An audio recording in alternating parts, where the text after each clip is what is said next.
इयत्ता पहिलीपासून तिसरी सक्तीची भाषा म्हणून हिंदी नकोच या मनसे अध्यक्ष राज ठाकरेंच्या आदेशाची धुळ्यात अंमलबजावणी करण्यासाठी मनसेच्या वरिष्ठ पदाधिकाऱ्यांच्या नेतृत्वात शाळा व्यवस्थापकांना निवेदन देण्यात आले। तसेच मनसे प्रमुख राज ठाकरेंनी तुमच्यासाठी खास पत्र पाठवलं आहे। या पत्राचा विचार करून आपण आपला अभिप्राय शासनाला पाठवावा अशी विनंती देखील मनसेच्या पदाधिकाऱ्यांनी मुख्याध्यापकांना यावेळी केली। यावेळी राज्य सचिव प्राची कुलकर्णी यांच्या नेतृत्वाखाली जिल्हा सरचिटणीस अजित राजपूत, संतोष मिसरी, जितेंद्र बैसाने, दीपक बच्छाव, श्यामक दादाभाई हे पदाधिकारी उपस्थित होते।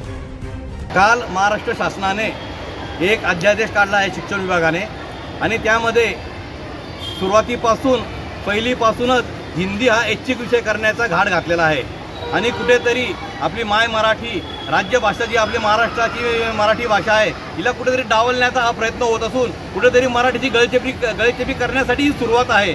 सन्माननीय राजसाहेब ठाकरे आणि महाराष्ट्र नवनिर्माण सेना याने ह्या घटनेचा आणि ह्या जी.आरचा तीव्र शब्दात विरोध केलेला आहे।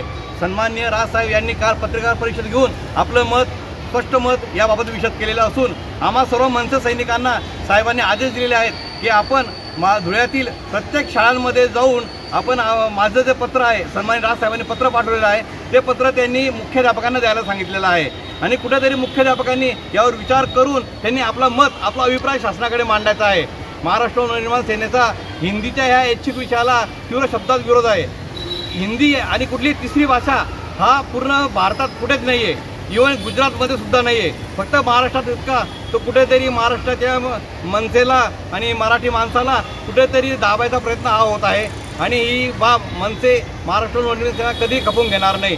जर हा अध्यादेश रद्द नाही झाला तर सन्माननीय राजसाहेब ठाकरे यांच्या आदेशाने आम्ही रस्त्यावर उतरून याचा तीव्र निषेध करणार। जय हिंद, जय महाराष्ट्र। प्रतिनिधी रूपक बिरारी, माझा महाराष्ट्र न्यूज, धुळे।